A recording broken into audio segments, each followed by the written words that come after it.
ఆయన అందరూ ఓట్లు వేస్తే గెలిచి నువ్వు గద్దె మీద కూర్చున్నావు. ఆయన పోయిన సంవత్సరం ఏరు వస్తే ఇంటికి 10,000 ఇచ్చిండు. ఆయన తిని విశ్వాసం తప్పినాం కుక్కలం మేము. ఆయనని గెలిపియలేదు తిని కూడా.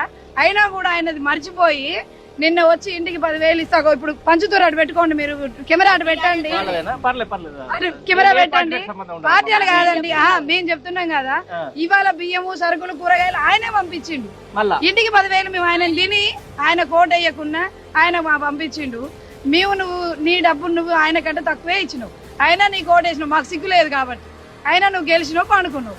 నా బతుకులేంది, మమ్మల్ని బాగు చేయమని అడగట్లే. గతంలో ఇట్లాంటి వరదలు వచ్చినప్పుడు ఎట్లా ప్రభుత్వం ఎట్లా చేసినారు? సహాయకాలు మంచిగా చేశారు.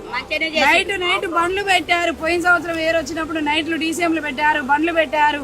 ప్రతి ఒక్కరు వచ్చారు. మా కార్పొరేటర్ కొడుకులు ఇద్దరు మడుగులో ఇక్కడ వరకు నీళ్లు వస్తుంటే తాళ్ళు పెట్టి జనాన్ని కాపాడారు. పాపం ఈ సంవత్సరం కూడా వాళ్ళు కాపాడాలని బియ్యం ఇచ్చిర్రు, 10,000 పరుపులు, చాయ్ గిన్నెలు, ప్లేట్లు, గ్లాసులు, చెమ్ములు పంచిండు ఆయన పోయిన సంవత్సరం. నువ్వు పంచుతావేమో, ఎప్పుడు పంచుతావు? అసలు నువ్వు వచ్చి చూస్తేనేగా.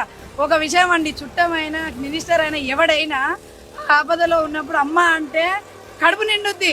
నేను దావా చేసిన నువ్వు వస్తే ఎంత, రాకుంటే ఎంత చెప్పు. నాకు ఇలా ఆపద వచ్చినా నువ్వు రాకపోతే ఎందుకు?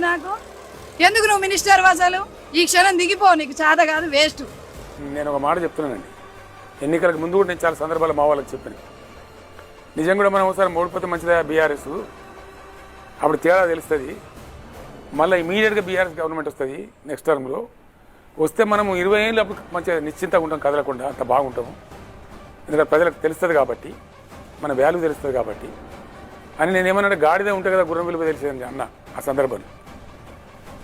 ఇప్పుడు ఆ డిఫరెన్షియేషన్ తెలవాలి. గాడిద కాంగ్రెస్ ప్రభుత్వం.